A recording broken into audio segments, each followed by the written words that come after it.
Jill Stein has been an activist for 20 years. She's been with the Green Party for 12. This is her first experience with the National Party. Jill is a mom, a housewife, physician, longtime teacher of internal medicine, and an environmental health advocate. And a lot of you remember Roseanne Barr from a TV show years ago that dealt with class, gender, race, gay rights, and teenage female angst at a time when those issues were not really talked about. Roseanne Barr is a mom, grandmother, feminist, and businesswoman.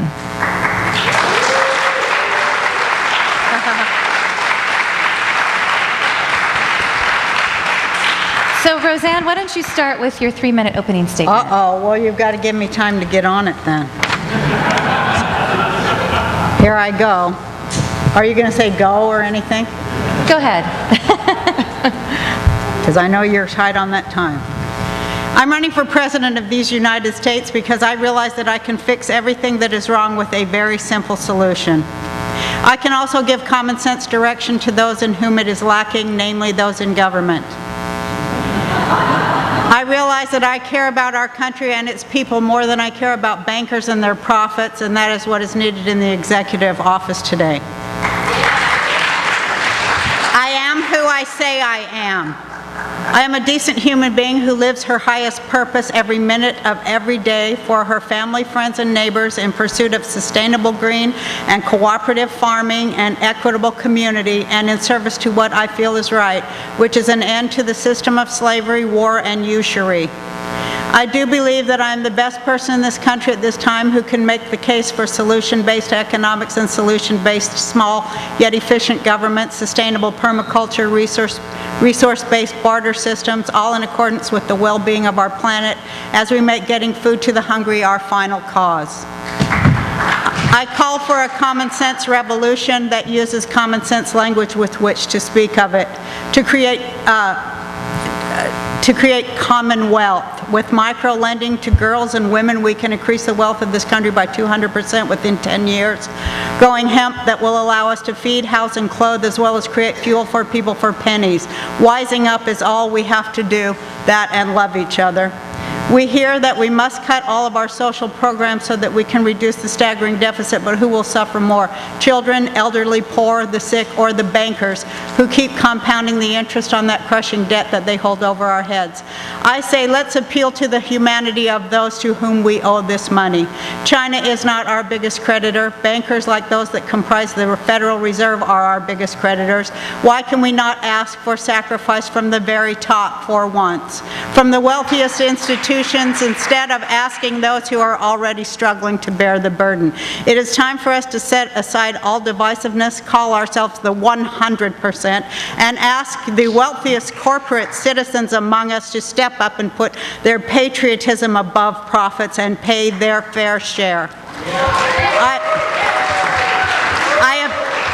I appeal to them to join the rest of us in sacrificing and sharing in the burden that they have created and that they profited from. I beseech the debt creators to ask not what this country can do for them, but to ask what they can do for this country at this time. Let's take a good look at those to whom we owe this crippling debt, the same people that are telling us we have to cut every program that helps people. Let's confront them with the idea of debt forgiveness as we have seen in Iceland.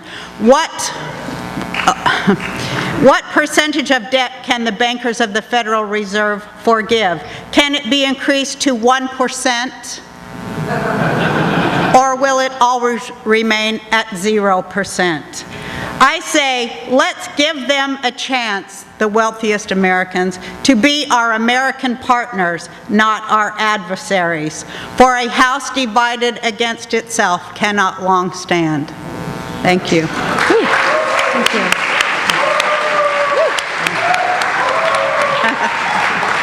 My brother and sister are here. Thanks. Thank you. Jill? Thank you. This is an historic moment. Democracy and justice are breaking out all over, from the revolutions in the Middle East to the uprisings in Wisconsin and the Occupy protests all over the country.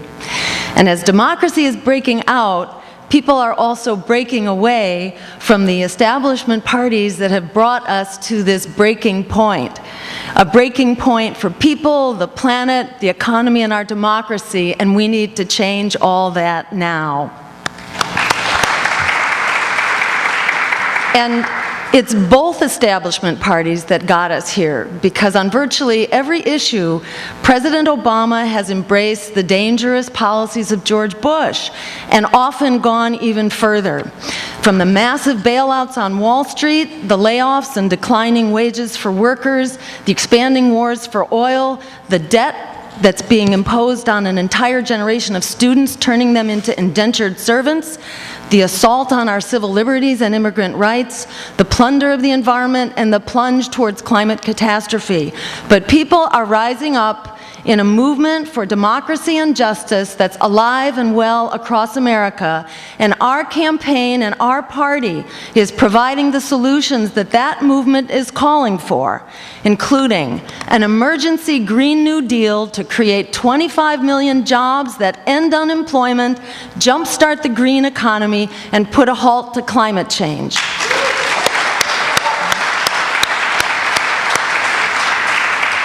And we're calling for free public higher education, forgiving student debt, and halting foreclosures.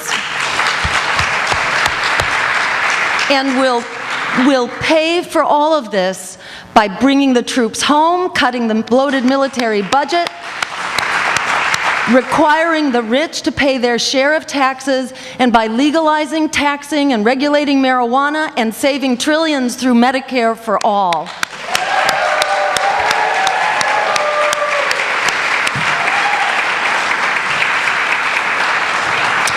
By standing up now, we can drive these solutions into the broader political agenda, build the base, and close in on the day when we turn the White House into a greenhouse. Yay! And we can also win the day right now by simply reviving a political voice that's of, by, and for the people. This is the missing backstop against the unmitigated slide to the right. And independent political parties have always allied with social movements to make history together, advancing justice, abolishing slavery, achieving women's rights and labor rights. And this is the leadership that we, the Green Party, are providing right now.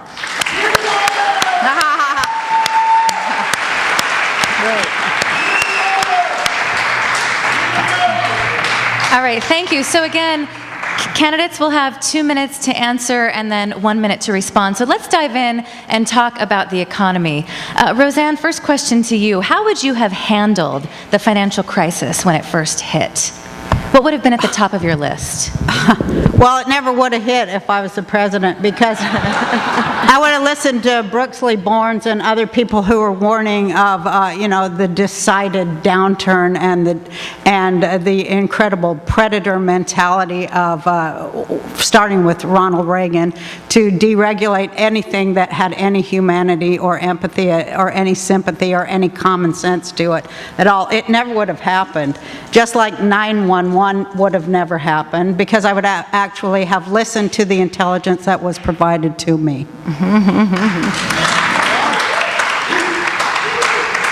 Jill?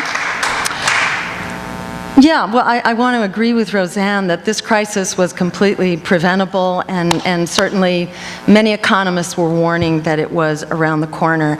And I think, the origins do go back certainly to Ronald Reagan. They also go back to Bill Clinton, in fact. Yes, they do. Under whom Glass-Steagall was repealed to start with.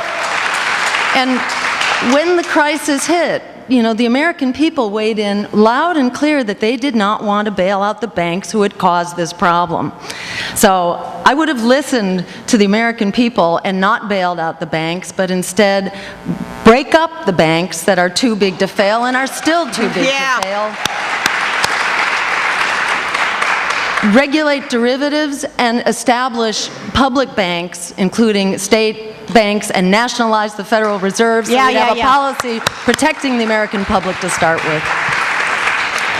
Let's talk about unemployment, because this is a huge issue. Now that a Democrat is in office, conservatives are actually having a field day with the real unemployment rate, which didn't matter under George W. Bush. While liberals are celebrating the so-called recovery, the fact is we've got 30 million people either unemployed, they've stopped looking for work, or they want full-time work but can only find part-time work. There are now 5 job seekers for every job opening. So what would your jobs creation plan look like, and what role should the government play in creating jobs? Jill. Great. So we're calling for a Green New Deal, an emergency program to put 25 million people back to work, to end unemployment once and for all, to jumpstart the green economy for the 21st century, and to put a halt to climate change. And the wonderful thing is that we can actually solve 2 enormous crises at once. That is the unemployment crisis as well as the climate crisis. We need, in fact, a Manhattan Project for both of those problems. We need to actually put an end to the climate change and put people back to work. This is not simply an academic idea. This has been done. This worked. This went a long way to get us out of the Great Depression in the 1930s, and that means to actually put our dollars into creating jobs, unlike Barack Obama's 2009 stimulus package, which largely put a lot of dollars into corporate coffers by giving big tax breaks and subsidies to corporations. We can create far more jobs by actually delivering that money to communities and allowing communities to define the jobs that they need to become sustainable economically, socially, and ecologically.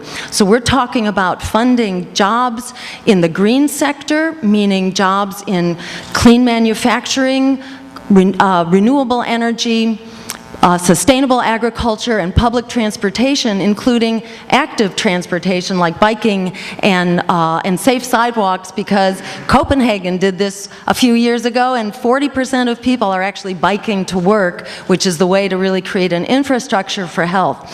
So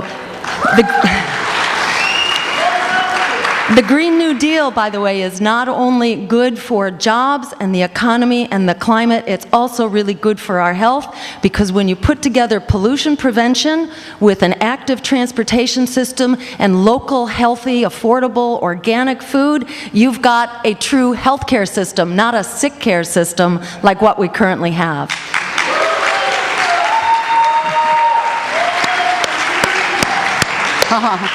Well, of course, I agree with everything you just said, and appreciate your points. And I like that so many of them do go back to agriculture and farming. I'm a farmer, and I'm a farmer in Hawaii. I'm an organic farmer, and I raise macadamia nuts. Just for one small plug here, I don't sell them yet. I hope I do someday. But this is a perfect protein, the macadamia nut.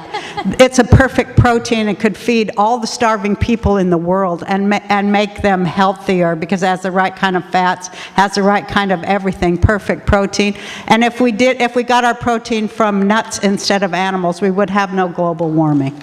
So, looking at other solutions, the solution to jobs too, I hope I haven't already run out of time, but the solution to job is, of course, America used to be the breadbasket of the world. If you remove Monsanto from standing on the necks of family farmers, you'll have all the jobs you can handle, and all the food too. So on this question of jobs, can I get a few more specifics from both of you? Because it's great to talk, broad brush, with a broad brush, but can you be a little more specific? Because the fact is the green jobs promises really haven't delivered. So Roseanne, do you want to start with that? Yeah, I understand how you're framing the question. I hope I answer it right, but I have to say exactly what I think too, which is if they will forgive student debts, they'll stimulate the housing economy. So right there, that's one way of creating jobs, right there. By forgiving the massive debt that nobody can live under, we'll have all the jobs we need. And also, if you would support the people's right to have small businesses of their own, which is supposed to be the foundation of America, if we were allowed that rather than to be run out by Walmart and big companies that kill the American dream, that would create a lot of jobs too. And they wouldn't be government jobs, they'd be private sector jobs, and I think that's very, very important. I think that's something very, very important. The American dream can get even bigger than it ever was with the things we do best, which is farming and building. Thank you. Jill?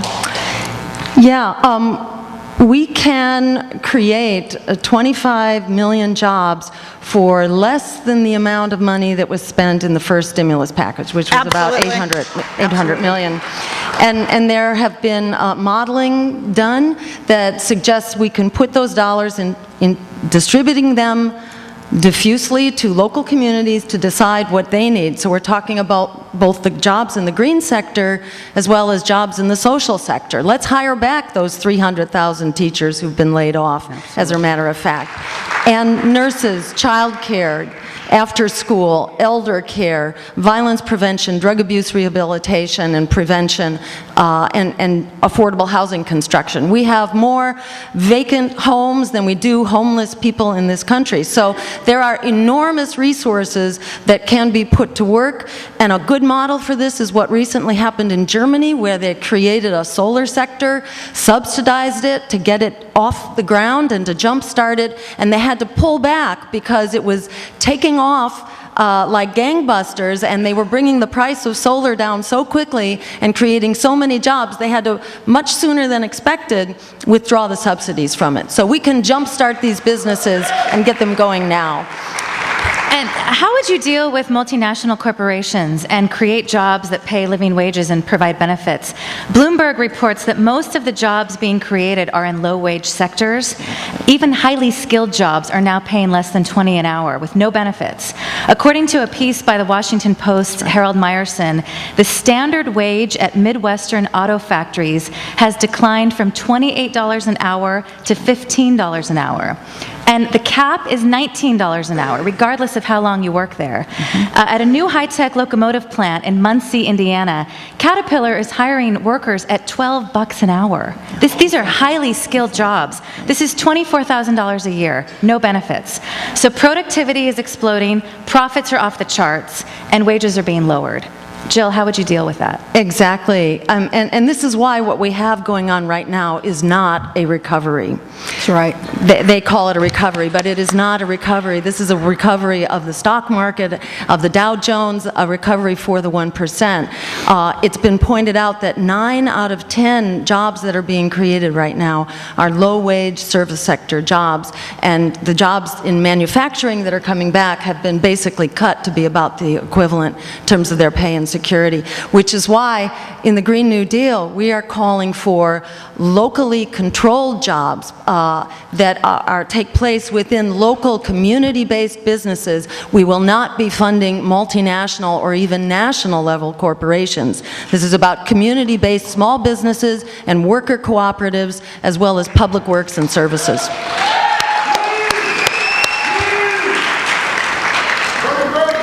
And also, now I forget the word.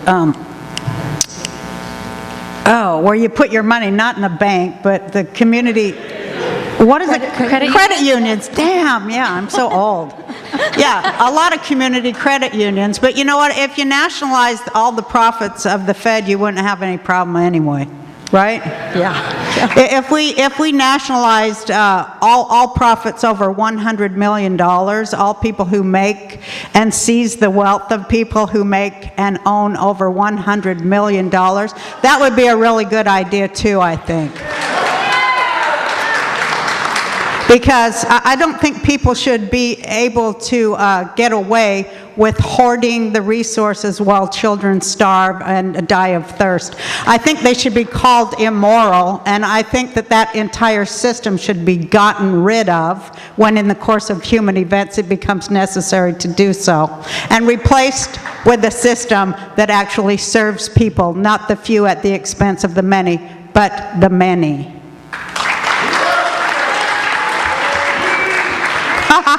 Jill. Yeah, just to add to that, FDR had what he called, instead of a minimum wage, a maximum wage, and he called it a 90% marginal tax on income for that very reason.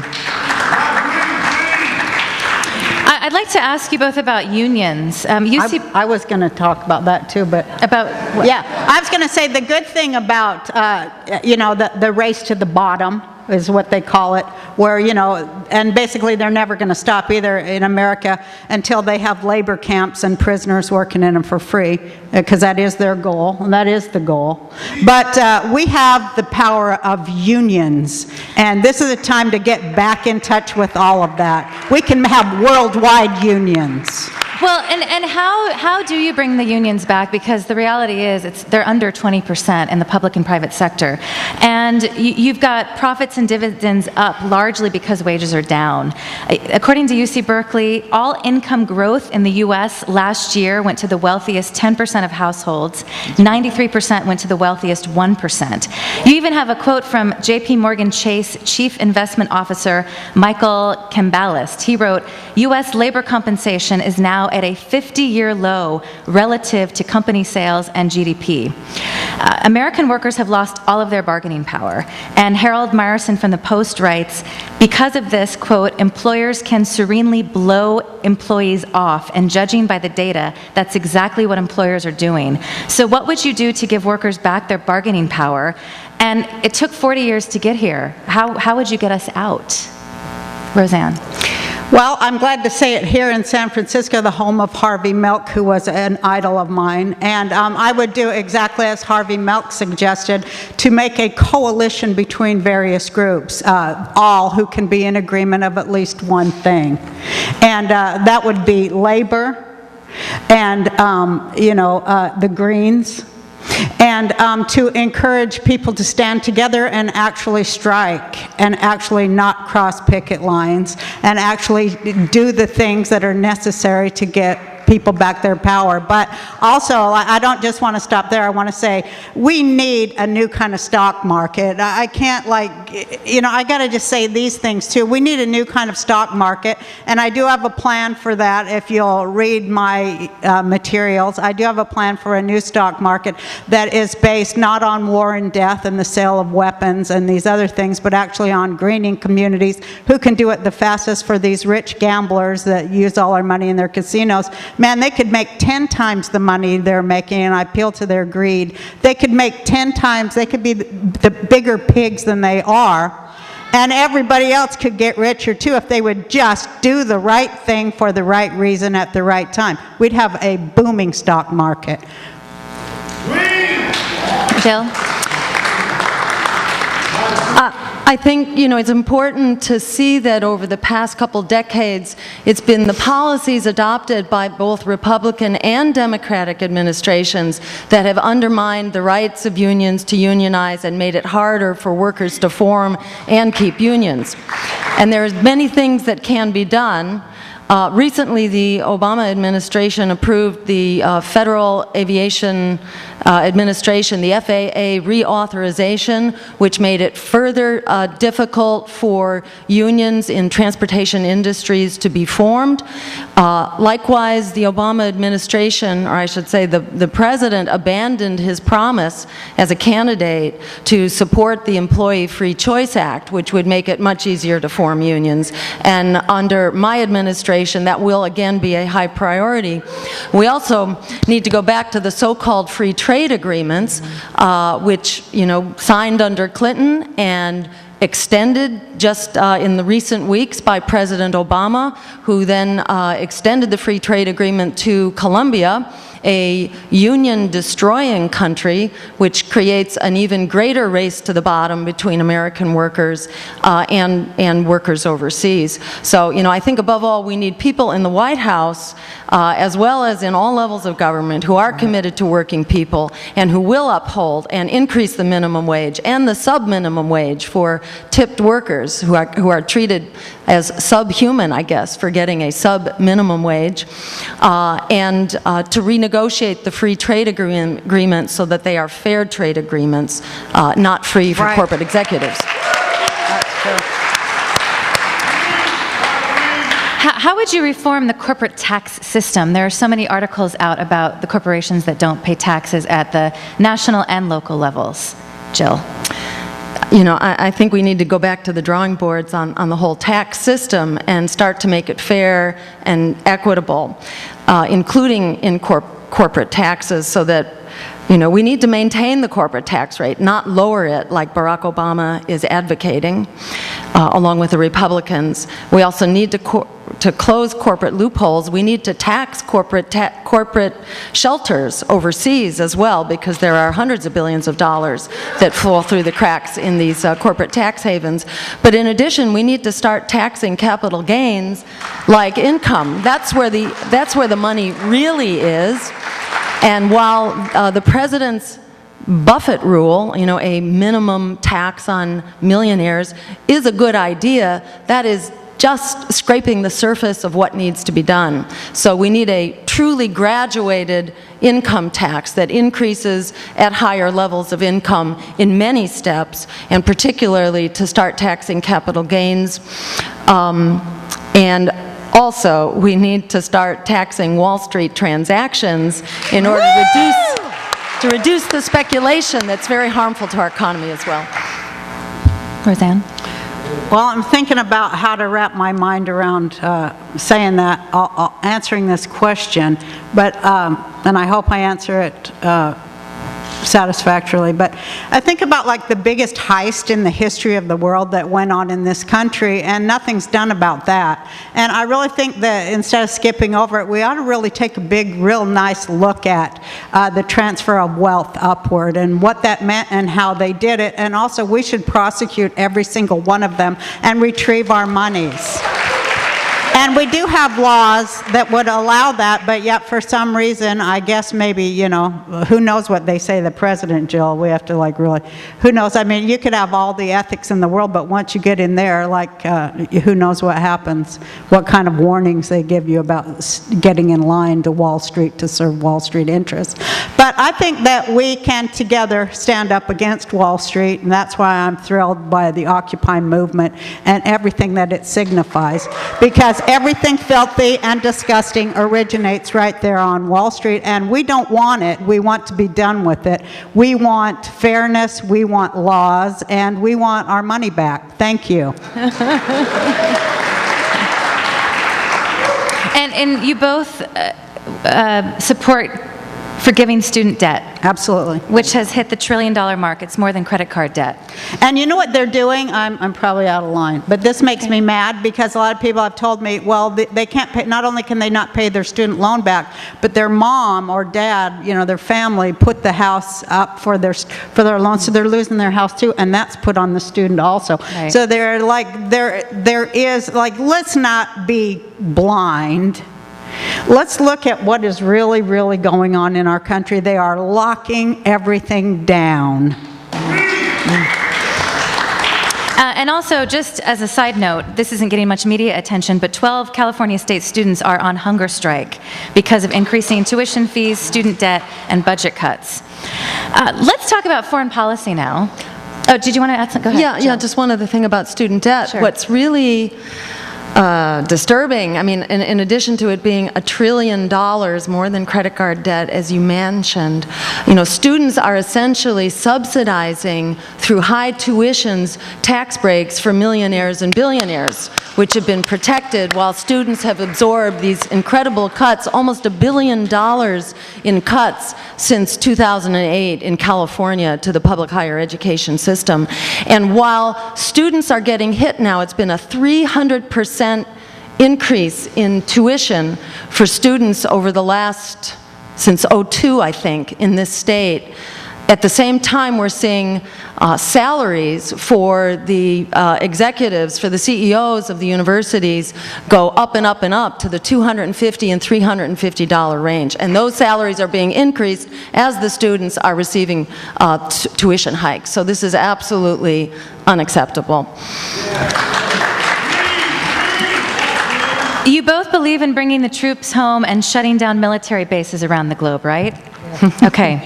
So according to this website, this is an incredible website you should all check out. It's called militaryindustrialcomplex.com. And according to this site, they track all the contracts that are handed out on a daily basis. And it's amazing to look at this with absolutely no scrutiny. 46 publicly reported contracts were handed out last week for a total of almost $3 billion. This is 1 week. And yet this rarely gets covered. Almost 202 million on Friday and almost 852 million on Thursday. And they do parse it out, so they'll say Lockheed Martin, Boeing. It's just fascinating to look at. So since you're both on the same page about that, what role do you think the U.S. military should play in the United States and abroad? Roseanne. Oh, boy. As peacemakers, as, protectors of human rights, of everything that is right and good in the world. The protection of women to be educated, the cessation of torture and indefinite detention all over the world. I think that we should stand for our values and go there and set people straight non-violently. I would, if I were president, I would use our military to really start getting the food to the hungry people all over the world. Jill? Yeah, I mean, I second the motion on all that, and would add that the guiding force in our foreign policy needs to shift from the flexing of military muscles and the securing of energy and other resources, instead to the upholding of international law and human rights, which should be the guiding force in our foreign policy across the board. And it's not only that we're spending an enormous amount of money in the military, but increasingly it's the military-industrial security complex. And military is becoming securitized, and our domestic police forces are becoming militarized.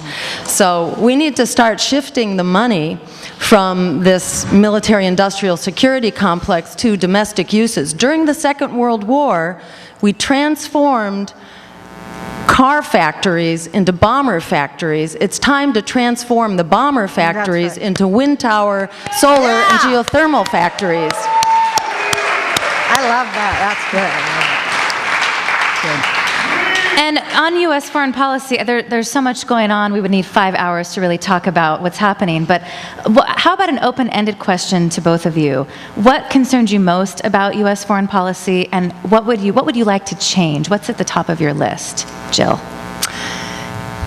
I guess, I'd like to change the whole ball of wax. Yeah. And instead of having over 1,000 bases in over 140 countries around the world, we need to bring those men and women home and the war dollars home and use them here, and stop being, I think it's not really the policeman of the world, it's sort of the exploiter of the world under the guise of being the policeman of the world. Can you repeat the question?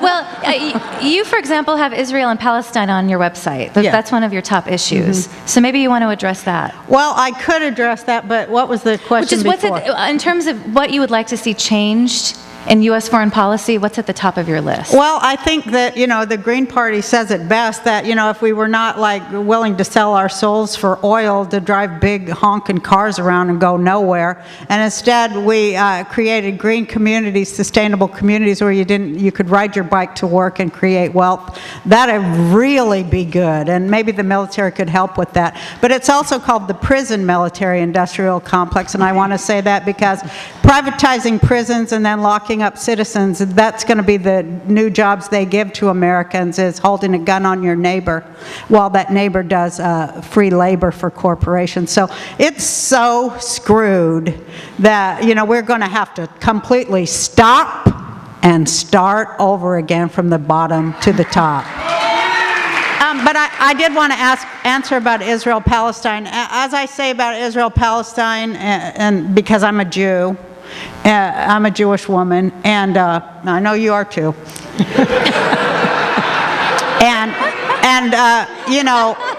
Yes, and I think we understand from our background, the Green Party people, that almost every single problem in the world, when you break it down, has an underlying labor issue attached to it. So that's how I think we would solve everything there and every place else. You've got to pay your labor force a living wage, and then they have got to have decent places to live and decent food to eat. And were that to happen, there wouldn't be any need for any military, any wars at all anywhere. That's my opinion.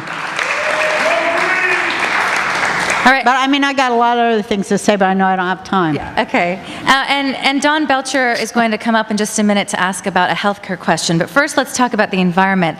James Hansen, director of NASA's Goddard Institute for Space Studies, had a damning piece in Thursday's New York Times called "Game Over for the Climate." He writes, "President Obama speaks of a planet in peril, but he does not provide the leadership needed to change the world's course. Our leaders must speak candidly to the public, which yearns for open, honest discussion. The science of the situation is clear. We cannot wait any longer to avoid the worst and be judged immoral by coming generations." So, again, a big question, but how would you deal with climate change and what we're dealing with? I mean, if we keep eating the fish that we're eating, by the year 2050, no more fish in the ocean. That's just one example. So when it comes to the environment and climate change, what is at the top of your list, Roseanne? Well, getting your protein from nuts and stuff instead of animals, and the cruelty that brings with it is just horrific. And that's kind of at the top of a total reorganization of what value means and how we ascertain what is valuable to us from the bottom to the top and back down again. Gee, I have so much to say there. Some way I want to say also, this is going to be a bummer, but, we may have already crossed the time where there was anything we could do. And I just want to say that because people don't like to hear it, but it is true, and a lot of people do say it's true that, we cannot go past 50 years. The most conservative ecological scientists are saying we aren't going to make it past 50 years if we even if we were to start now. There's a possibility that we wouldn't make it and that all of our big dreams for a different kind of government won't matter at all. But what I just like to say is part of being green and efficient and, and sustainable is, it doesn't matter if we get paid to do it. We're going to have to take it within our own hands and do it anyway.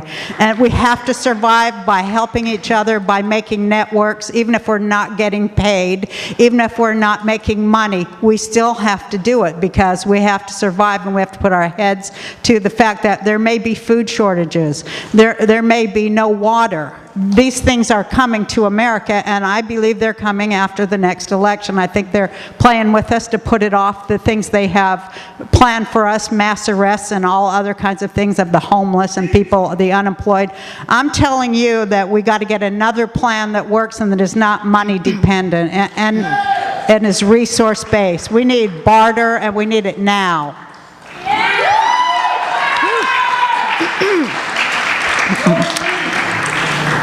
So I want to add to what Roseanne just said, and also to Jim Hansen's criticism of the president.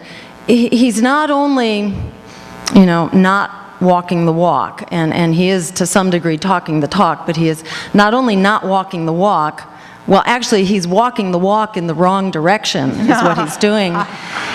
And he's basically become the drill baby drill president who has essentially embraced the bad positions of the Bush administration and then gone much further. Not only what he's doing on nuclear power in terms of the environment in general, but also, more mountaintop removal, opening up more offshore oil drilling, as well as wilderness areas for fossil fuel exploration, and giving the green light to fracking and so on. So what this president is doing is exactly the wrong thing. He also sabotaged the climate accord. So it was not only what he has failed to do himself, but that he has actually undermined the international agreements, which are absolutely essential. And this is why when people say, oh, I'm afraid of voting my values and voting green in this next election, it's really important to wake them up that Supreme Court, isn't going to make the difference here, that the climate clock is ticking,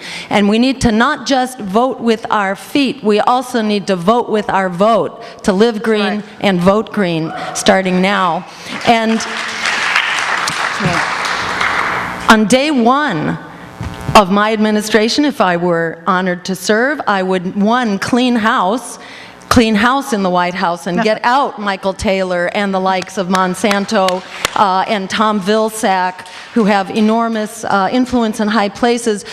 We would deny the Keystone Pipeline on day one. Forget it. It's over. And instead, we would create hundreds of thousands, if not millions of jobs the next day by undertaking a weatherization program of every home, school, business, and public building in the country. And we would instruct the USDA to start prioritizing sustainable local agriculture, family farms, and community-supported agriculture, not agribusiness. We would also instruct the EPA to start actually protecting the environment and human health. And that means saying no to fracking, to the expansion of fossil fuels, no to any more mountaintop removal. And that's it for starters.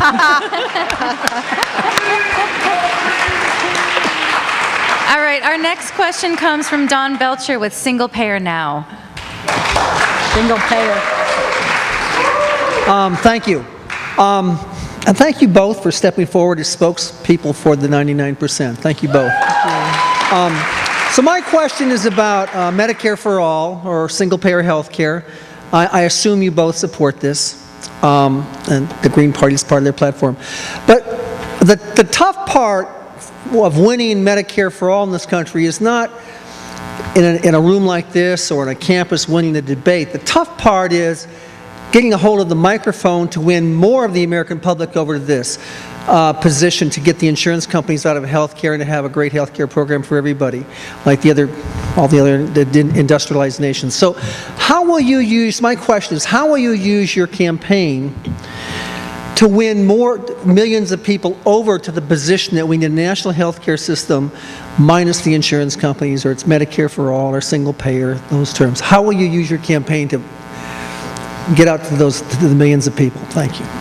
Great. You want to go first? Who should go first? Go ahead.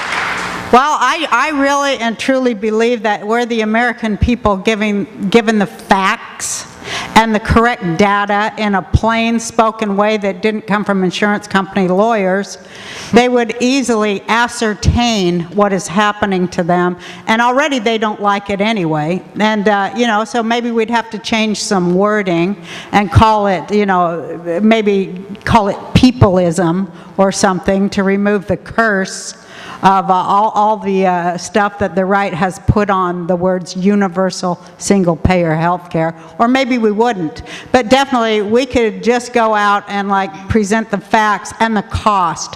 And also I'd like to say that there is data that proves that single-payer universal health care would be way more cheaper, be way cheaper, and again, appealing to the greed of our corporate masters, the fact that they could maybe be, even richer if they would do the right thing that had common sense to it.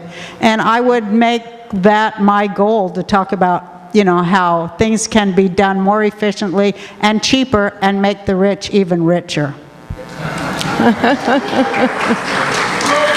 And also, with that, I want to say, and of course, to pay their fair share of taxes after they get richer. And I think their fair share is about 90%, actually. That's what it was during Eisenhower. Huh? That's what it was during Eisenhower. I know. I think all we really need to do is repeal everything that happened since Reagan was elected. I think, and then renegotiate all the First Nations tribes with this government. And I'll just treaties, add to not that. Tribes, sorry. Sorry, Jim.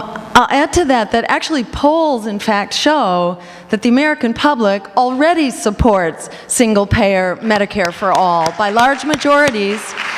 And if, in fact, we had a democracy, we would have Medicare for all right now. That's right. So, I think the name of the game is how we get this is by removing the politicians who are standing in the way. That's right. Is how we get Medicare for all. I like it. I myself got into this as a medical doctor by training and by profession for many years, and people ask me, what kind of medicine are you practicing now? I say political medicine because it's the mother of all illnesses. Yeah, that's great. And it needs to be fixed in order to fix all those other things that are broken and pathological. And I realized in my own development, as an advocate, the healthcare system was broken. I thought you could just go talk to your legislator and maybe they might listen, but I learned they listen if you come with cash in hand, basically, and that we actually had to reform the political system. And that's what a political party is all about. It's about getting to critical mass so that we can actually do that. And in terms of, what are we going to do in the campaign? In my view, the campaign is all about informing and empowering those 50 million people who don't have health care, the 30 million students who are basically indentured servants and swamped in debt, the 18 million homeowners who've either been thrown out already or are underwater and at risk. It's about us all getting together and realizing that together we are a force which is unstoppable, and we can move forward right now by standing up and insisting, like the people in Tahrir Square did, hold on to your hat and don't undersell yourself for what we can accomplish in this election.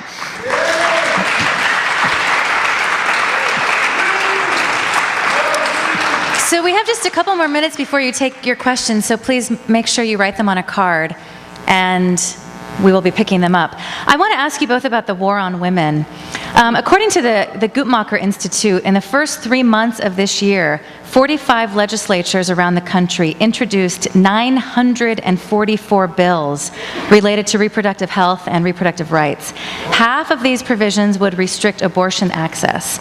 So far, 75 abortion restrictions have been approved by at least one legislative chamber. 9 have been enacted. We're seeing requirements that would make women seeking an abortion to undergo an ultrasound, limiting access to medication, and prohibiting abortion at a specific point in gestation. It's been fascinating to watch the Democrats really not respond to this, other than to say how horrible the Republicans are for introducing these bills. So what is your response to the onslaught of anti-choice legislation?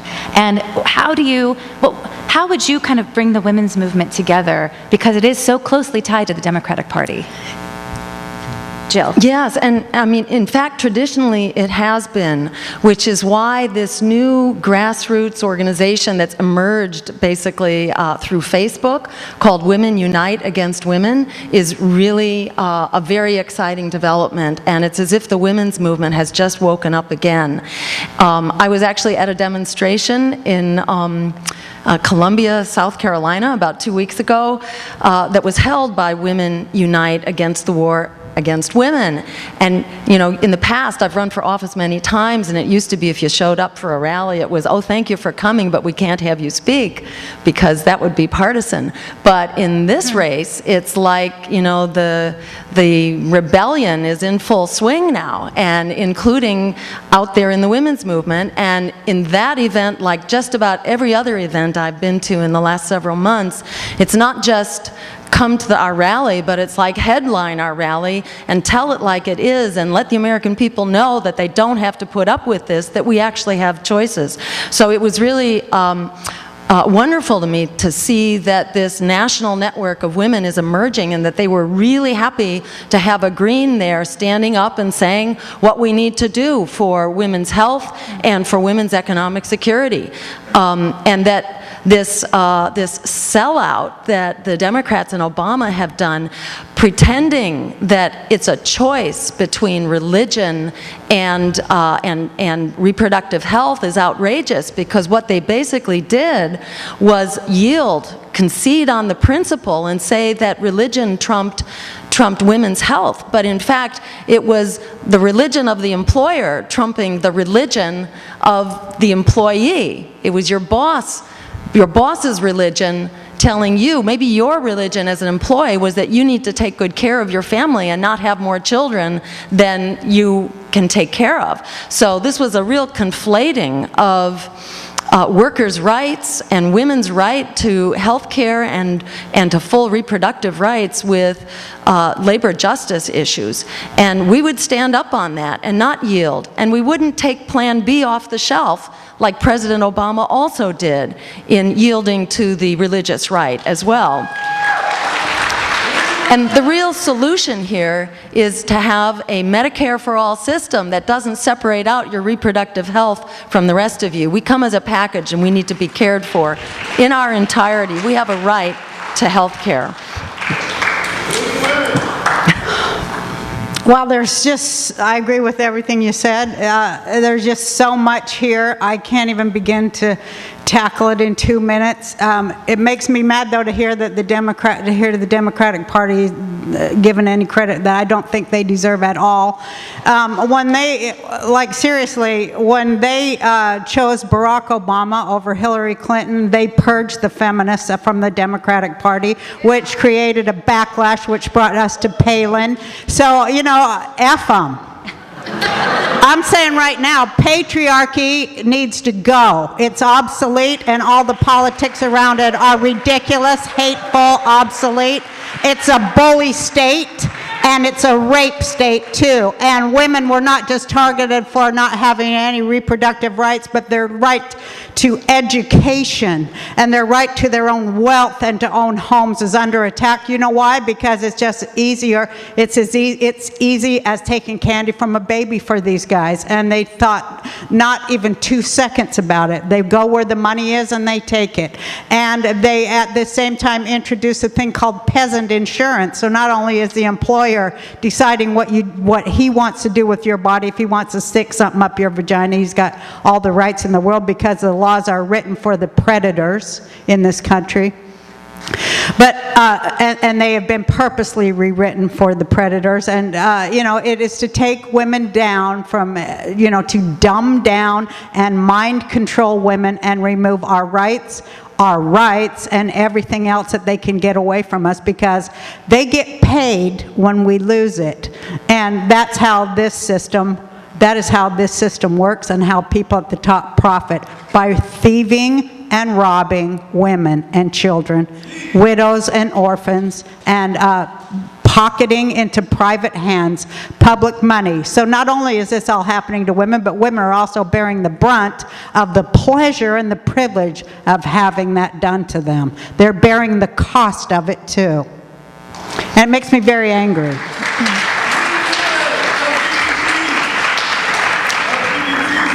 And to add to that, we need to resurrect the Equal Rights Amendment. Absolutely, to be sure yay. that women have equal pay for equal work, so that we put an end to this incredible disparity in poverty, where the poverty rate among women is twice that among the general population. 40% of single mothers are in poverty, and women are getting 77 cents on the dollar that a man is earning. So we need to make that history and get the Equal Rights Amendment passed.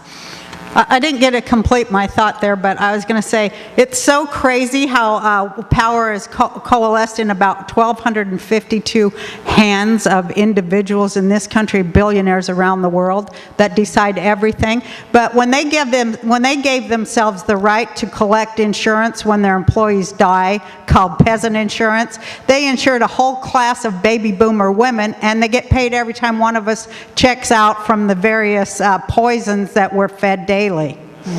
So, they're working both sides of the street. They're getting paid coming and going. Your death is their goal. This forum is being broadcast online, and I know that a lot of people are watching because I checked in even at 2 o'clock and there were 30 people online just looking at the marquee outside. So I'd like you to speak, before I get to the cards, I'd like you to speak directly to the marginalized and ignored communities in this country. I'm glad you mentioned the word poverty, Jill. In the 2008 election, through all the debates, the word poverty wasn't even brought up by John McCain and Barack Obama. To specifically speak to the poor, people with disabilities, and the homeless. Tomorrow's Mother's Day, and I just don't want us to forget about all the homeless moms and the homeless families, because there are so many, and they really don't have a voice in this country. The latest census data shows that about 1 in 2 Americans, this is really hard to believe, they're either poor or low income. That's almost half of the country. Again, the Democrats and the Republicans, I'm sure we'll talk about middle class, middle class, middle class, even though the middle class are now falling into poverty. That's right. So what would you say to people who are struggling and really hanging on by a thread? Roseanne. I would say that I will be your president. Everything I do will be for equanimity, for redress, for justice, for nemesis, for a decent place for all of us to live with no slavery and no usury and no war profiteering. I will never lie, and I will never betray the working people, the poor people, the people of need, the voiceless people in this country and the world. That's why I'm running, because I'm able to speak for people from whom I came from.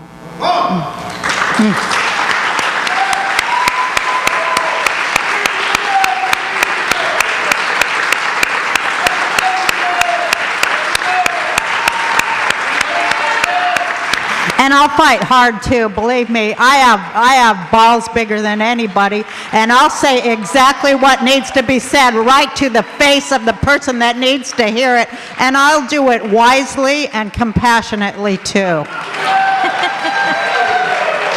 As I know you will too, Jill.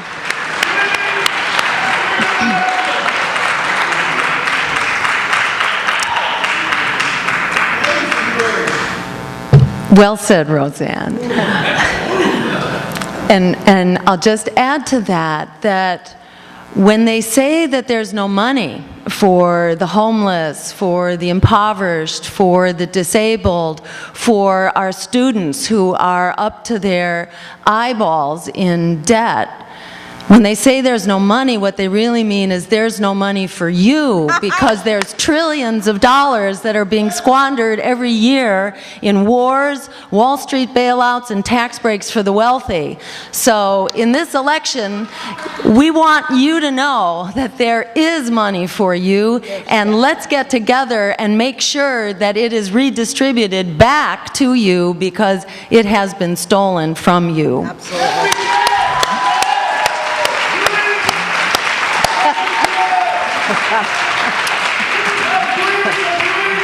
All right, so let's get to our audience questions. And actually, why don't we kick it off with another question from an audience member. Jessica Jones, do you want to come up to the stage? Jessica is the student president of Santa Rosa Junior College and founder and president of Students for Sustainable Communities. Woo!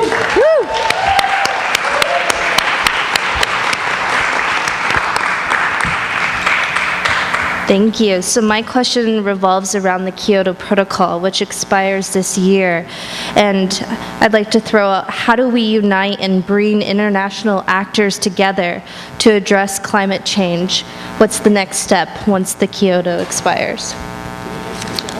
Yeah, I mean, I think it's time to call, to reconvene the Durban Climate Conference that this president disrupted last year and basically sent countries back home without having achieved a climate accord. And what they decided was, oh, we'll wait until 2020, but if you're following the science at all, if you're looking out the window and watching the weather at all, you know that we don't have time to wait till 2020.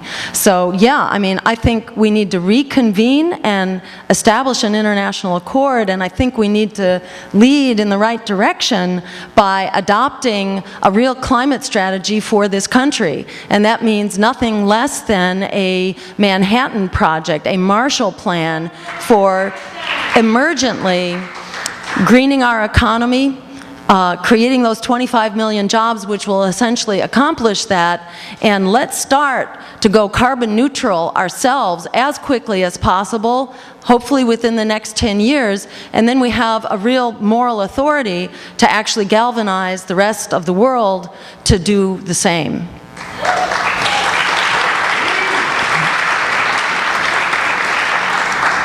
Well, I know that where the people lead, leaders will follow. If our voices get loud enough and we're informed enough and we are organized enough, we can fix everything real quickly and real cheaply.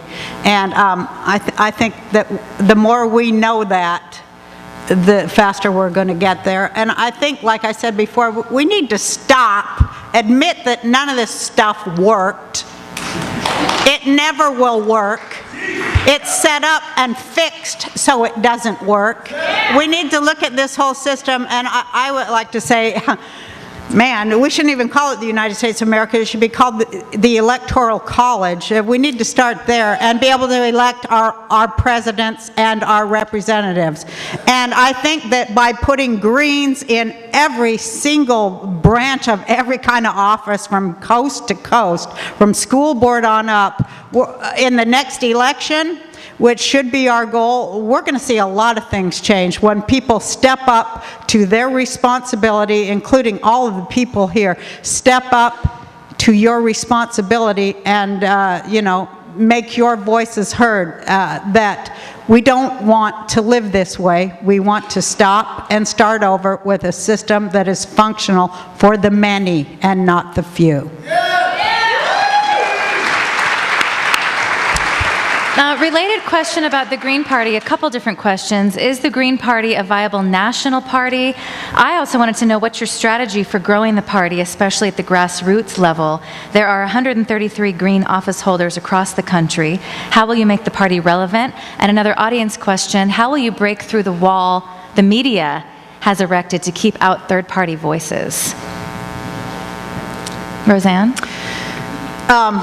Well, I'll go on all the TV shows. That's what I'll do. And, you know, I will, to the best of my ability and to my own moral character and internal moral compass, I will represent the Green Party as a party of the actual new Democratic Party that will remember the values that the Democratic Party has totally forgotten. And, you know, we'll talk about it. We'll talk about single payer. We'll talk about the 10 key values. We'll talk about sustainability. We'll talk about permaculture. We'll talk about agriculture. We'll talk about small business. We'll talk about the things that are important to Americans, the things that were hijacked and pirated and stolen from us. And, you know, we'll just keep it out there. And a lot of, you know, I suppose I hope I answered that. Did I answer that?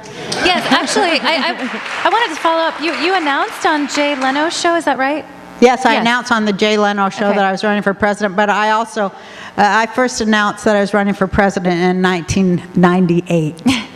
And, you know, I've been talking about it at first kind of in a satirical way, but after a while it was like, this is serious. Well, and also I googled your name tonight, and you are getting a lot of media coverage, so you do have an opportunity to really get this message out. I was just waiting, you know, because you know, you don't want to spend all your capital in May when you've got a long time. I mean, they start the elections 4 years ahead, and no wonder it costs $1 billion to lose. And as I say, you know, and it's all media time. Well, I can kind of go on shows and talk about it, but the bad part of it is that, you know, the way they spin a story, and I have like tried to be really careful about going on things, because I don't want it to become, you know, one of their, ha ha, you guys, blah. I don't want to add to the Green Party getting any derision or anything like that. So, like, it's dead serious, and the message is dead serious. And, you know, we'll just keep refining it, refining the words, because everything is strung together with words, and I believe me, it can be taken apart with words too, and we'll keep refining the message. And when it's right, yeah, I will. Jill? Great. Yeah, in answer to the first part of your question, how will this campaign help grow the Green Party? And I think you said, is the Green Party a national electoral force? And I would say yes, definitely. I mean, it is the one national, non-corporate electoral force out there, which means it is the only real electoral force out there.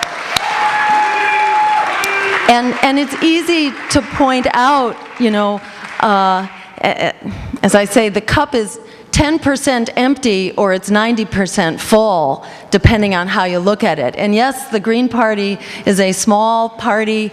It is not overflowing in money. We are people-powered and a low-budget operation, but what we do is absolutely incredible. We have not yet missed a single ballot access deadline or threshold. And that is very much thanks to this incredible culture of empowerment that is alive and well in our state chapters all over the country. And what our campaign has been doing is helping those chapters revive, doing helping people get through the trauma, the political trauma of what we've lived through, where we've been fear campaigned and smear campaigned over the past 10 years. But compare us to all the other progressive, non-corporate parties out there. We are the only ones that have survived to live and fight another day. And at this time, when the national need is so staggering, you know, I just thank my lucky stars that people have been there fighting the fight and holding the fort. We've been ahead of the curve for decades, but suddenly the curve has caught up to us with a vengeance, and people are ready for what we've been talking about and developing for a long time. So it's an exciting, incredible exciting opportunity. And if I could just add real quickly about the media and the question of how do we break through on the media. And you know, I think it's great for Roseanne to be able to get on the shows, but I would add to that, in addition, that what we have is really not a functioning press. We have an O-press, and a re-press, and a D-press, and in fact, the alternative to that O-press now is basically the press that they used in Tahrir Square and in Tunisia, which is basically the internet and Facebook and social media. That is how we are going to get to critical mass. If you start putting together the millions and millions of people whose lives literally depend on what we are and what we alone are offering, you start getting very quickly up there in numbers. You got to be at 15% in order to get into the big corporate debates. I've debated Mitt Romney before in 2002 and was declared the only adult in the room. So, if they haven't admitted us into the debates, we fully intend to be out in front, live streaming the debates in real time and really answering the questions and going viral and ensuring that in this election we blow the top off of this repressive political system and actually get the word out about the real democracy that we can be.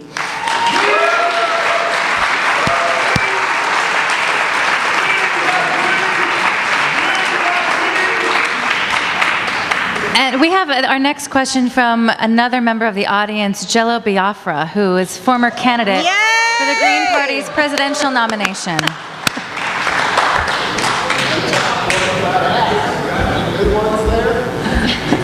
Hi. Hi. Well, thank you. We'll So talk nice to after. meet you. How do you do? Okay. think my top question, it kind of got answered by Jill just now, which was, should there be a Green Party candidate for president at all when the only momentum this party has is it for local offices where we actually win from time to time? So I guess you've answered that as being you want to answer it more specifically? Yeah. Yeah, absolutely. And before entering this race, I myself was very focused on local politics and on developing the Green Party. The first time I ran for office, I was the best candidate I ever was because all I did was run for office. I didn't know that if you wanted anything to come out of your race, you also had to build the party while you did it. So when that first race was over, I was really glad about how I did, but there wasn't a whole new party to show for it. In every race I ran after that, and there were about 5 of them, I really ran in order to build the party, and I ran to help develop the locals and the state chapter and to recruit other candidates. And I was running usually headliner campaigns, but what we found was that by running those headliner campaigns, we got the word out about the alternative party that we desperately need, that there is one, and about the solutions that we actually deserve and can achieve and can afford and are within our reach.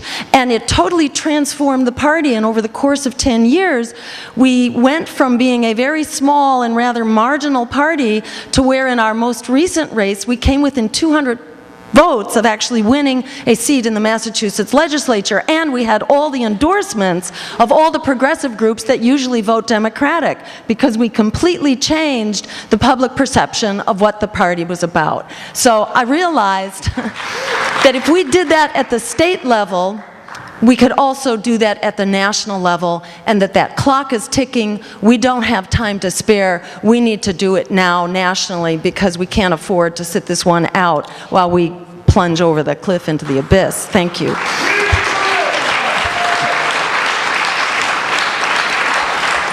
Okay, tempting though it may be to go into some of my own pet ones, and you might know this, whether or not the California Green Party still has on its state platform enacting not just a 90% but a maximum wage.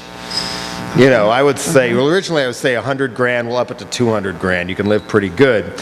Or the bailout money, the stimulus money should have gone straight to the people with the mortgages on the condition they pay it all back to the banks and the banks would get their money anyway. Or that Obama is looking to approve Keystone XL in 2013, but even if he doesn't, Canada's going to go full speed ahead with the tar sands and whatnot. Anyway, yeah, let's go to that one because that relates to this question as well. This is a two-part question. If you were actually elected, how would you deal with a predominantly hostile Congress?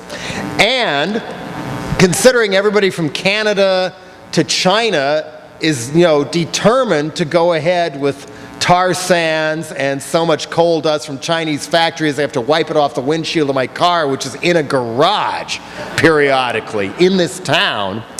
How do you deal with the big bad world out there once you get outside our green bubble, basically? Great.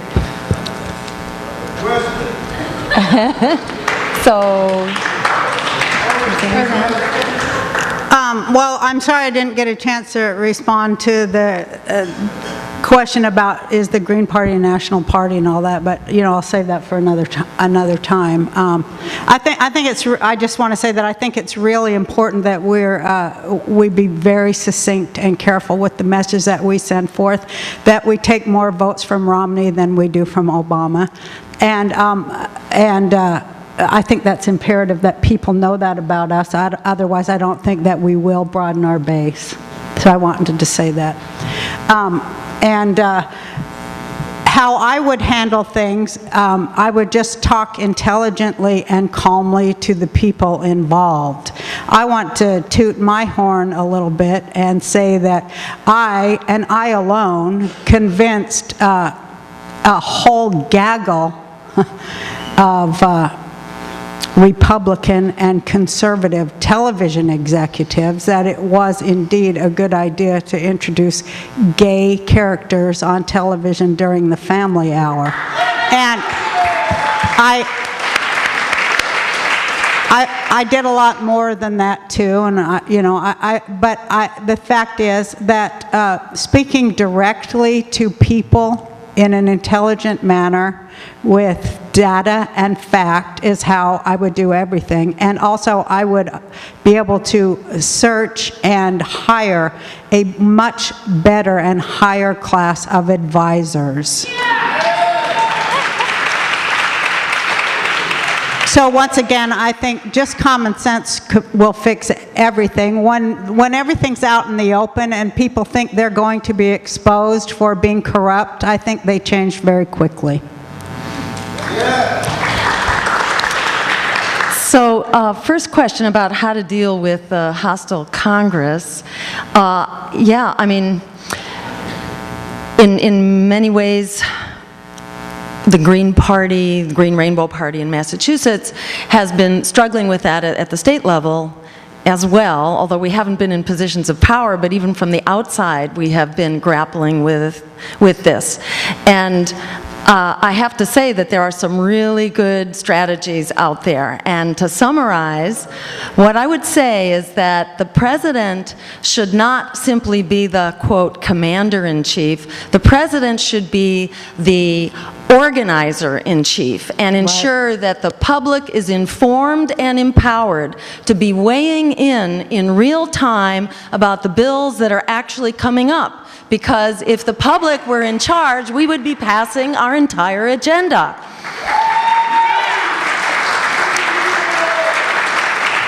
The president has plenty of access. The president can go on primetime, TV if the president wants. The president has plenty of access to email and Twitter and web postings and the internet and the press. Hard for the press to lock out the president.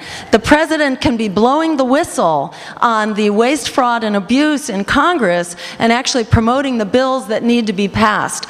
The president can basically serve as a MoveOn.org that moves on from the Democratic Party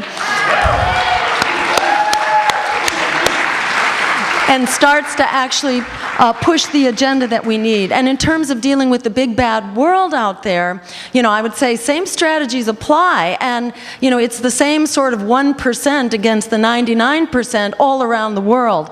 And if we prevailed as the 99% here, there's just no doubt that we could make the same thing happen all over the globe.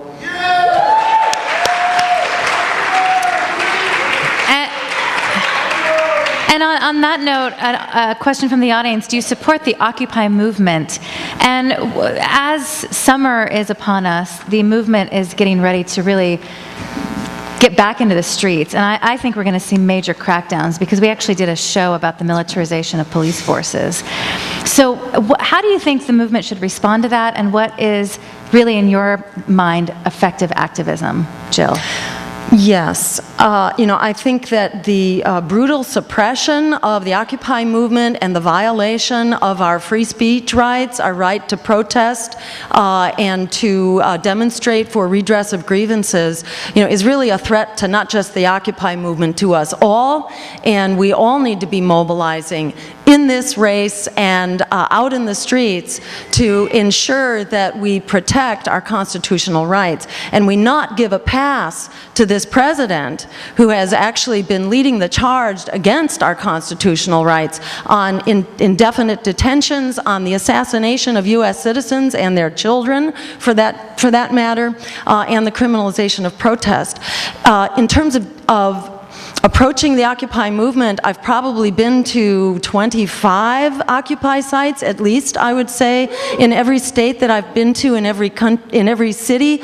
I've made a point of going to the Occupy movement and not asking for their vote, but telling them that I'm there to support them, and that has invariably created a wonderful conversation and connections and support from individuals who are there. I don't think Occupy has a process for endorsing candidates, which is as it should be, because they are certainly, very much in the target hairs of the corporate political parties. So they do need to be very guarded. But what I find is that when our campaign shows up, they get, and I'm sure this is true for Roseanne as well, they get that we are an entirely different kind of animal, that we are not predatory politics as usual.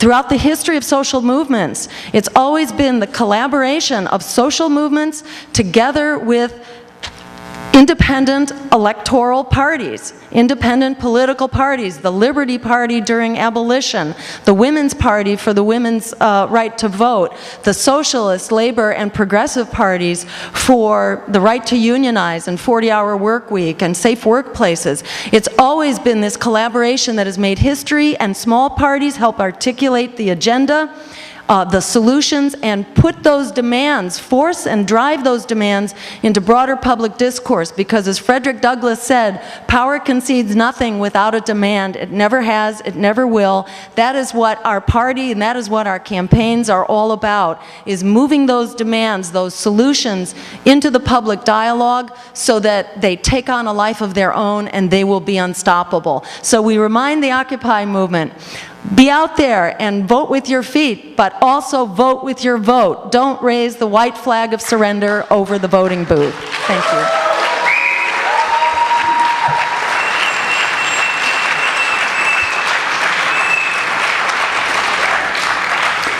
I would say to the Occupy movement, first about the Occupy movement, that I hope that it doesn't get co-opted by MoveOn.org, which we call MoveIn.org, for the Democratic Party and for the benefit of re-electing Barack Obama. I think that it is unstoppable because it mutates, like all good things that make any kind of common sense. They have to mutate according to the environment around them. And I think that the people of the Occupy movement at the top know that they can't do what they've already done because of what's happened with the police and how, everybody's going to get a payoff when somebody goes to prison now. So I think they are going to be smart, and I want to bring this up that on May 18th is a thing called hashtag Laugh Riot.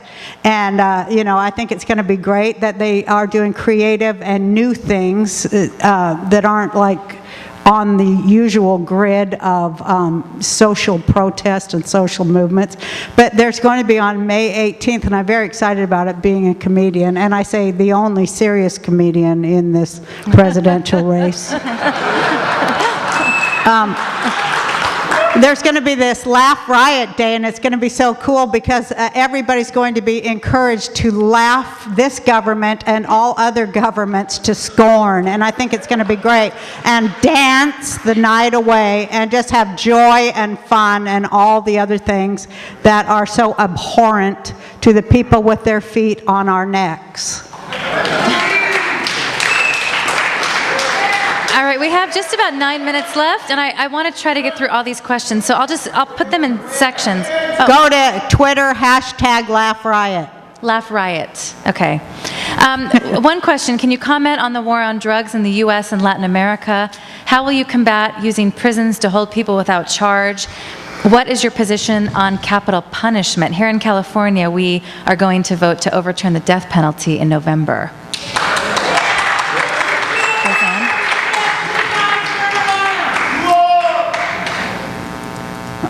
I got sidetracked there. I'm sorry. So what's your position on capital punishment? Capital punishment, well, I know that the Green Party's against it, so I represent the Green Party, and I gave up all my talk about using the guillotine on unrepentant billionaires who won't pay the money back. I no longer say that. Because the Green Party did not like that, so I no longer support the guillotining of immoral bankers who cause all the world's problems, including Paul Singer, a vulture capitalist. I no longer support that. But I'll tell you, But I'll tell you what, I'm glad you asked about the war on drugs, because that is the tip of the spear. And that is like exactly why I say, and because I put so much thought into this, and as have other people, that legalizing marijuana will take the tip of the spear right to the heart of that beast. And the war on drugs must end. People are being, that's where racial profiling comes from.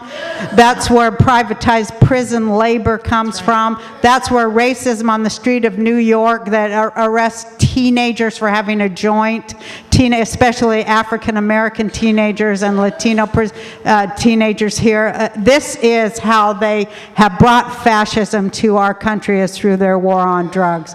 And it's easily overturned. And in California, I just really think getting ballot access and getting these things on the ballot is the way we can fight back. And we do have big, big weapons.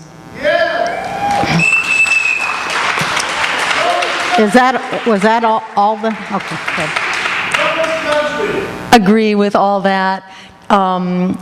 Absolutely. The war on drugs needs to be called to a screeching halt. The issue of drug use needs to be treated as a mental health and public health problem, not as a criminal issue. Yeah. And in fact, marijuana is a drug which is dangerous because it's illegal. It's not illegal because it's dangerous. That's great. That's great. And as Roseanne said, you legalize marijuana and you pull the rug right out from under the whole criminal enterprise of underground drug violence. So and NAFTA. That too, yeah. And while we're on the subject, along with legalizing marijuana, we of course need to legalize hemp, because it is a critical resource for agriculture, for nutrition, for manufacturing. Henry Ford was making automobiles out of hemp. Right. We need to, and I would add for biofuels potentially as well. So this is a very important resource. And again, on day one, what this president would do, if I had the honor of serving, would be to instruct the Food and Drug Administration to actually use science in the listing of drugs and deciding whether or not they are scheduled drugs. Because if science is used, marijuana and hemp will not be listed or scheduled substances, period. Agree on the issue of indefinite detentions, I think you raised. Rose, did you raise that in passing about how would you fight that? Right. I mean, Yeah. putting people in prison without charge. Yes, exactly. That the part of this violation of our civil liberties being codified under President Obama, he now, and all future presidents now, have the power to basically throw you in jail without ever accusing you of a crime or trying you before a jury, simply because the president doesn't like what you're doing and thinks that you're an enemy of the state and is not obliged to defend that. So, like in the words of Martin Niemöller, the famous Protestant minister who was imprisoned in Nazi war camps, in his words, first they came for the communists, but I was not a communist, so I said nothing. Then they came for the gypsies, but I wasn't a gypsy, so I didn't say anything. Then they came for the homosexuals, I wasn't a homosexual, etc. And then they came for me, and there was no one left to speak. So, and he in fact was, jailed under the Nazis, although he lived to tell the tale. But, it does underscore why we cannot take the abuses of our civil liberties for granted. And I would raise that also with your friends and colleagues who are hand-wringing about, do we dare risk the Supreme Court appointments by actually standing up for what we need in this election now and sending a real message that we need to take our democracy back. And can I say anything? Well, I'm very heartened to see that so many people are working on repealing NDAA. I think that's fantastic. I think we'll get it done too. And We have just a couple minutes before closing thoughts, but we haven't touched on immigration, and this is really important, especially because more people have been deported under Obama than Bush. What is your immigration policy? What would you do in regard to amnesty, employer sanctions, family reunification, and guest worker programs? Roseanne.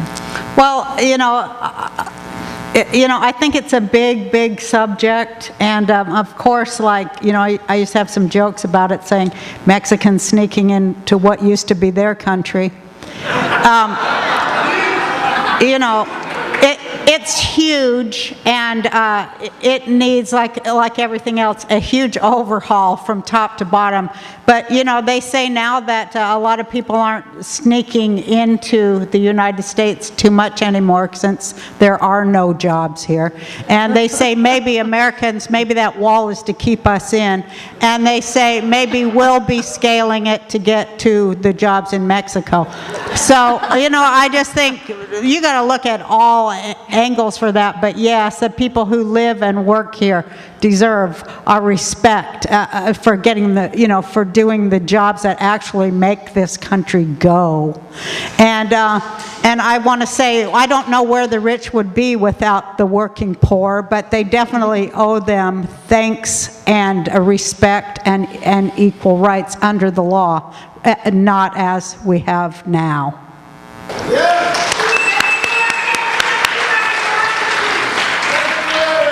And I would just add to that, and well said, Roseanne, that we need to call a halt to this president's policies, misnamed secure communities. It's basically a deportation and racial profiling program. It is currently optional for communities to adopt if they want it, but it's going to be mandatory in 2014 as decided by this White House administration. So this is another reason why people need to step up to the plate and actually start voting their values instead of allowing both the Democratic and Republican parties to slide into demagoguery around immigration. And I would add that we are all immigrants on this bus. That's with a few exceptions. The Native Americans, who were the original settlers, and then the African American slaves, who didn't have much choice about coming here. But with those exceptions, the rest of us are all immigrants. So we need to begin respecting, valuing, and appreciating the immigrant members who diversify and enrich our communities and our economy. And we need to create a welcoming legal path to citizenship, period. We also need to go back to the source of the immigration, quote, problem. When you have large migrations of people who've been forced to flee their communities because they have been put out of business, that is a problem. And the source of that problem is called NAFTA. That's right. That is the problem with immigration. So we need to go back and renegotiate NAFTA like the Colombia trade agreement and ensure that we have fair trade agreements, not free for corporation trade agreements. That's right.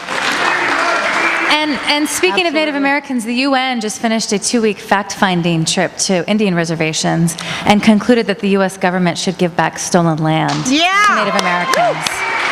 Can I say that about immigration? I just want to say this quickly, is that one of my first acts as president would be to go to Pine Ridge Indian Reservation and Rosebud Indian Reservation and advise them as to what they can do about reversing legal immigration. So quick question before we go to final thoughts. I did extensive searching to find out where you two disagree, and I couldn't find anything. Do you disagree on anything?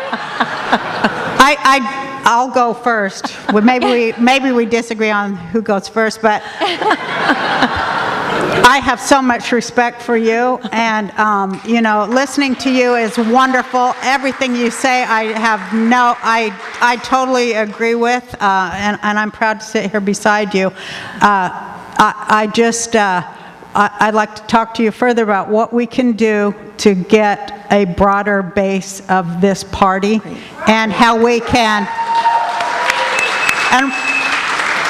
You know, and one of those things that I might be taking too much time to be saying this, but I thought, well, for people who want to vote for Obama, and there are a lot of people who want to vote for Obama because they think, you know, for whatever reason, but what I think is that for those people, if they could just leave the Democratic Party and register as Greens, they could still vote for Obama, but you would be sending the Democratic Party itself a message that it needs to hear.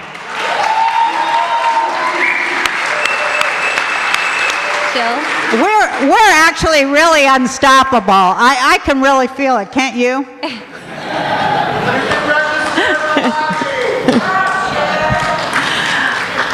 And I think this is another point of agreement that we agree that we don't disagree.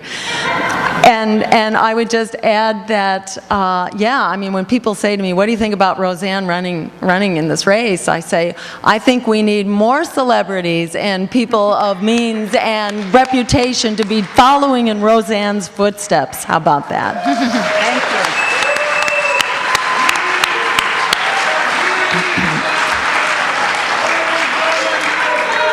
All right, so why don't you each take 3 minutes to give a closing statement, and maybe you can include some comments about how to really broaden this base. And one comment from another audience member, the non-adversarial way the two of you have interacted with each other and the cooperation you have demonstrated makes me proud to be a Green. Please talk about how this could move the country forward. Woohoo. Oh, that's a good one. Jill, why don't you start? Great, yeah, so I think this is a staggering moment, and it's a wonderful campaign within the Green Party where the candidates really collaborate. As Roseanne and I are here today, we're really modeling what our political system ought to look like, and including that it needs a lot of women in it, too. That's right, yeah.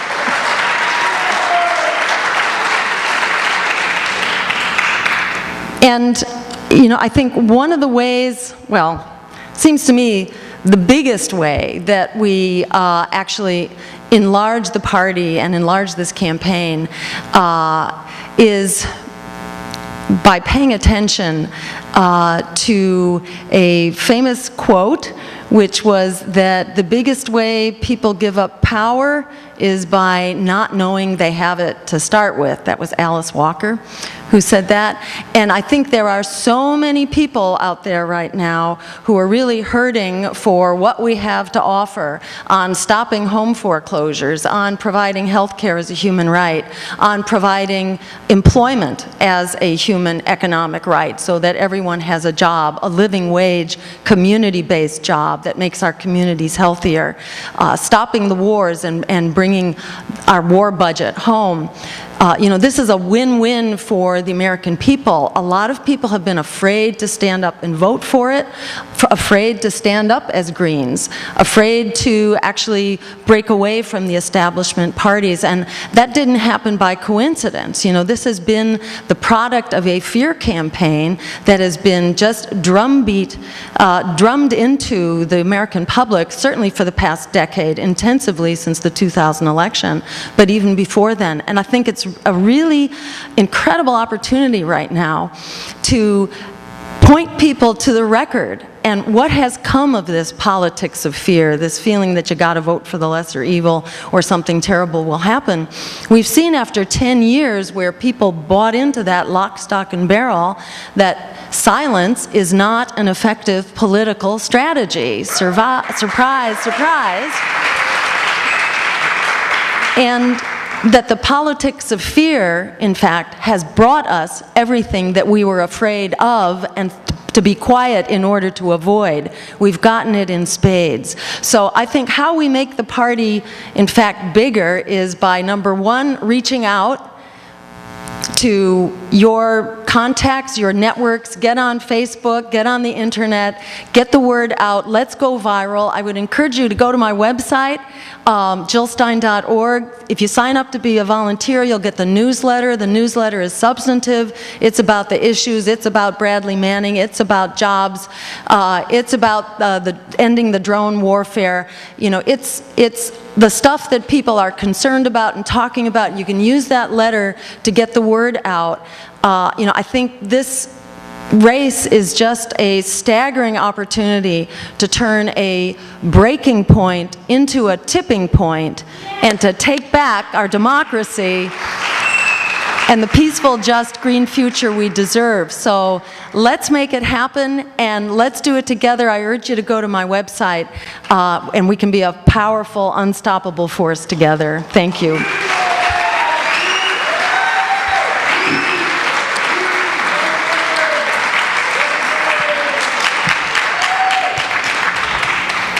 That was really great stuff. Just to add to it a little bit, the idea of cooperation instead of competition is a staggering and revolutionary thought for American people, and we want to model that, and we want to live that way, and we want to actually live our actual lives according to our actual beliefs. We don't want such a large gap between what we say and what we do, and I think that's how we can create a viable party, because we live the 10 key values in our personal lives, in our business dealings, in our communities, in our families. The thing that I'm very encouraged about is that women are now 53% not only of the population, which is staggering when you think that we receive only 17% of the representation for that, but we are also 53% of the workforce, and the staggering positive implications of that have just started to be felt, and I think they'll be felt more in this party with 2 women. Mm-hmm. It's just emblematic in every single way, and our greatest weapon is to resist the fear that they force feed us, the mind control of fear that controls women.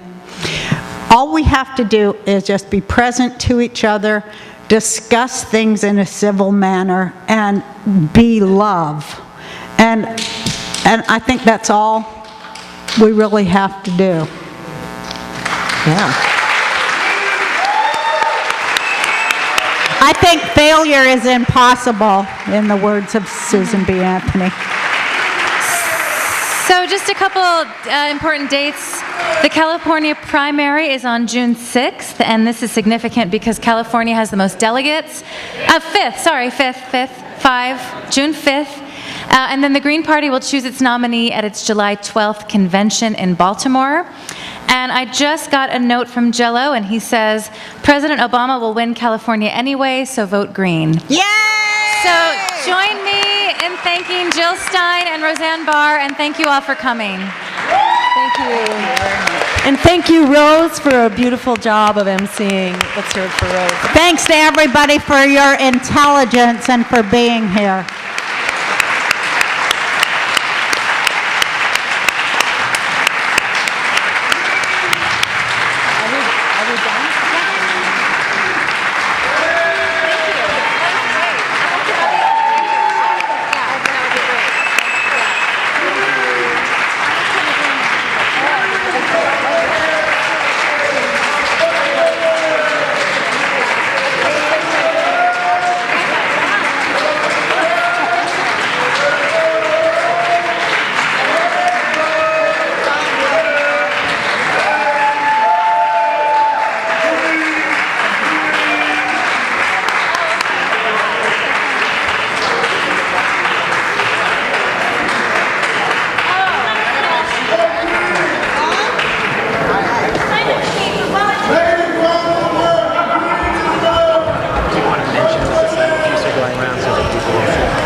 Excellent job.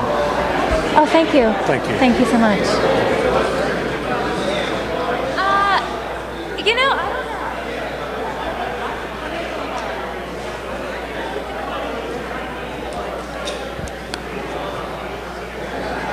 I was just going to write down the time.